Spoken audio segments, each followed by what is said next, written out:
အားလုံးပဲမင်္ဂလာပါရှင် Solidarity Yoga အနေကျူဆိုပါတယ်ကျမတို့ခန္ဓာကိုယ်တစ်ခုလုံးမှာတင်းနေတဲ့တင်းအားလေးတွေလျှော့သွားဖို့အတွက်ခန္ဓာကိုယ်တစ်ခုလုံးကို stretching လေးလုပ်ရအောင်နော်ပထမအဦးဆုံးအနေနဲ့ကျမတို့ရဲ့ဥကောင်းလေးကိုစပြီးတော့လုပ်မှာဖြစ်ပါတယ်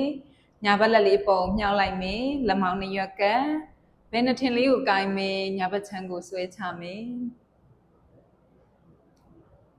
ဘယ်ဘက်လက်လေးကဘေးမှာလက်ချောင်းထိပ်လေးတွေထိထားမယ်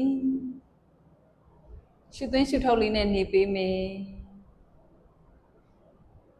ဘယ်ဘက်လဲပင်ဘေးတစ်လျှောက်မှာဆွဲဆက်နေတာကိုခံစားပေးပါမယ်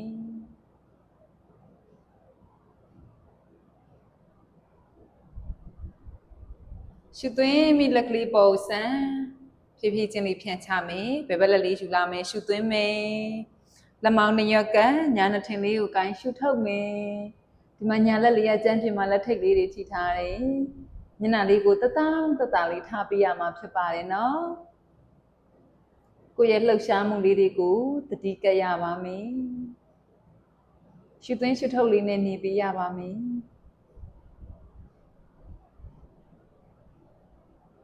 ဟုတ်ပြီဖြည်းဖြည်းချင်းလေးလက်ကလေးဖြီးလိုက်မယ်ပြီးရင်အရှိမလက်ချောင်းလေးတွေရှက်မယ်လက်မလေးနှစ်ခုကိုပူးထားလိုက်မယ်မေးစီအောက်လေးမှာထားရှုသွင်းမယ်လေပင်လေးကိုဆွဲဆန်းလိုက်မယ်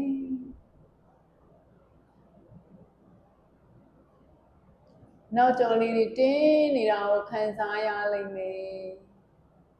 ရှုသွင်းရှုထုတ်နဲ့ထိန်းထားပြီးပါရှုသွင်းမိဥကောင်းလေးပြန်ဆက်မယ်လက်ကလေးတွေဘေးကိုဖြန်းလိုက်မယ်ဥကောင်းနောက်မှာလက်လေးထားတောင်စစ်လေးလာထိမယ်ရှုမိပြရင်ဘက်လေးကပ်လိုက်ပါ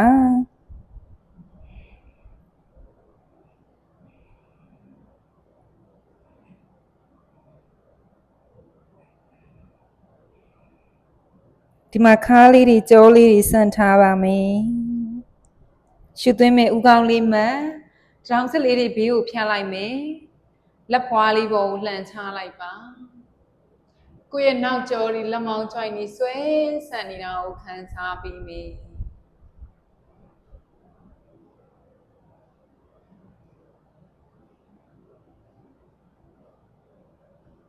ရှုသွင်းပြီးဥကောင်းလေးပြန်မှတ်မယ်ရှုထုတ်မယ်လက်လေးဖြည်းချင်းလေးဖြီလိုက်မယ်ဒီမှာလက်မောင်းချိုင်မှာအပူတွေအများကြီးထွက်သွားတာကိုခံစားရပါလိမ့်မယ်ညာလက်လေးဘေးမှာထားဘယ်လက်လေးပုံမြှောက်မယ်ရှုလက်မောင်းနှစ်ရွက်ကရှုထုတ်မယ်ညာဘက်ချမ်းကိုစောင်းချမယ်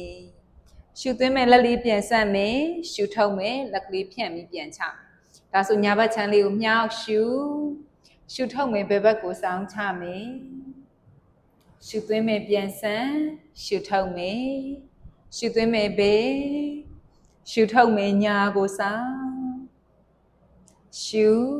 ရှုထုတ်မယ်နောက်တစ်ဖက်ကိုသွားရအောင်ရှုထုတ်မယ်ရှုထုတ်မယ်ဘယ်ဘက်လက်လေးမြောက်ရှုထုတ်မယ်ညာရှုထုတ်မယ်နောက်ဆုံးတစ်ခေါက်ရှုထုတ်မယ်ရှုထုတ်မယ်ဟုတ်ပြီခြေပွားလေးနှစ်ခုကိုပူလိုက်မယ်လက်ချောင်းလေးတွေရှက်မယ်ခြေချောင်းလေးတွေစုပ်ကိုင်းရင်ဘက်လေးကိုဆက်ဒီမှာလက်ကလေးတွေဆက်နေပခုံးလေးတွေလည်းဆက်ပေါင်အတွင်းထဲလေးကိုလှုပ်ခါပေးမယ်ဘတ်တာဖလိုင်းလေးသွားပေးပါမယ်နော်ဒီမှာပေါင် joint လေးတွေကိုလှုပ်ခါပေးခြင်းအပြင်ကျမတို့ရဲ့1 byte အောက်ဆုံးမှာရှိတဲ့ perineum ကြွက်သားကိုတန်းပါစီပါတယ်နော်များလေးလှုပ်ခါပေးရအောင်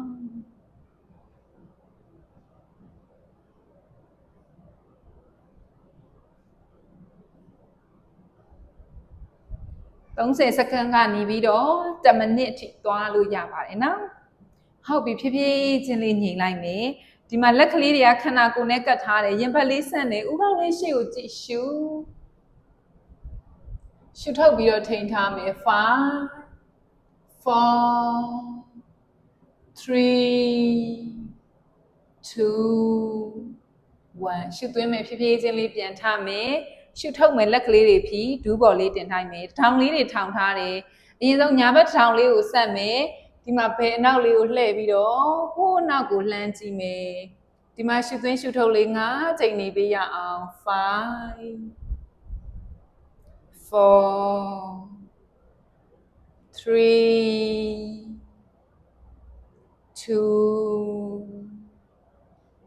1 ဟုတ်ပြီ release ဖြည်းဖြည်းချင်းလေးရှေ့ကိုပြန်လာမယ်ဒါဆိုနောက်တစ်ဖက်ကိုသွားမယ်ရှုဘယ်တောင်လေးကိုစမ်းညာနောက်လေးကိုလှမ်းကြည့် 5 4 3 2 1ဟုတ်ပြီဖြည်းဖြည်းချင်းလေးအရှိကိုပြန်လာပါမယ်အဲ့ဒီကနေမှညာ6လေးဘေးကိုဆန်းလိုက်မယ်ဒီမှာဘေး6လေးဆွဲကတ်ထားလိုက်မယ်ညာလက်လေးဘေးမှာထားမယ်ဘယ်လက်လေးပုံမြောက်မယ်ရှုထုတ်မယ်ဒီမှာခြေသလုံးဘေးလေးကနေရှော့ပြီးတော့သွားလိုက်မယ်ရှုသွင်းမယ်ပြန်ဆက်မယ်5ချိန်သွားမှာဖြစ်ပါတယ်ရှုထုတ်မယ်ရှုထုတ်ပါမယ်ရှုထုတ်မယ်နောက်တစ်ချိန်ရှုထုတ်မယ်နောက်ဆုံးတစ်ချိန်ရှုထုတ်မယ်ဒီမှာခဏလေးထိန်းထားမယ်ဟုတ်ပြီကိုရတလောက်လေးဖိချမယ်မျက်နှာလေးကရှစ်တဲကိုကြည့်ဒီထက်ပိုရတယ်ဆိုရင်တော့မျက်နှာချက်ကိုလှမ်းကြည့်ပါမယ်နော်5 4 3 2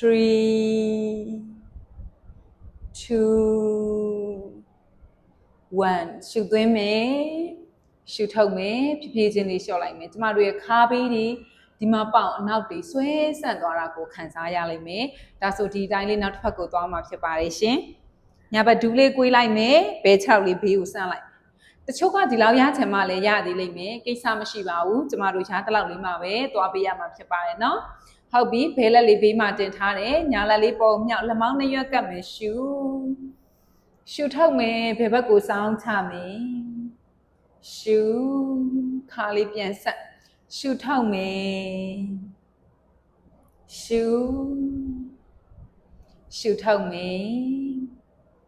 ရှုထုတ်မယ်နောက်ဆုံးတစ်ချိန်ရှုထုတ်မယ်အောက်မှာထိန်းထားမယ်မျက်နှာလေးနည်းနည်းချက်ကိုနာရင်ကြည့်ပေးမယ်5 4 3 2 1ရှုသွင်းပြီးတော့ဖြည်းဖြည်းချင်းလေးထားလာမယ်ရှုထုတ်မယ်ဟုတ်ပြီအဲ့ဒီကနေမှကိုက9နေဆိုရင်6လေးနှစ်ဖက်ဘေးကိုဖြန်းလိုက်ပါမယ်ဒီမှာကိုကနည်းနည်းလေးထပ်ရသေးတယ်ဆိုရင်အရှိကိုထပ်တွန်းမယ်အရှိကိုထပ်တွန်းမယ်စပြီးတော့လေ့ကျင့်တဲ့သူတွေအနေနဲ့ကဒီလောက်ရချင်မှရလိမ့်မယ်နော်ဒီလောက်မှဆိုလဲကိစ္စမရှိဘူးဒီလောက်လေးမှညီပေးပါမယ်ဟုတ်ပြီညာဘက်လက်လေးခါမှပိုက်လိုက်မယ်ဘယ်လက်လေးပုံမြောက်မယ်ရှုဒီမှာခြေပြားလေးတွေကော့ထားမယ်ရှုထုတ်မယ်ညာဘက်ကိုစောင်းချ5ချိန်သွားမှဖြစ်ပါတယ်ရှုထုတ်မယ်ရှုထုတ်မယ်ရှုထုတ်မယ်နောက်ဆုံးတစ်ချိန်ရှုထုတ်မယ်ရှုထုတ်မယ်ဟုတ်ပြီဘယ်ဘက်လက်လေးခါမှပိုက်ညာလက်လေးပုံမြောက်မယ်ရှုထုတ်မယ်ရှုထုတ်မယ်ရှုထုတ်မယ်ရှုထုတ်မယ်နောက်ဆုံးတစ်ချိန်ရှုထုတ်ပါမယ်ဟုတ်ပြီဖြည်းဖြည်းချင်းလေးထားလာမယ်ရှုထုတ်မယ်အခုဆိုရင်ခြေထောက်လေးတွေပေါင်နောက်လေးတွေရောခါးဘေးလေးတွေ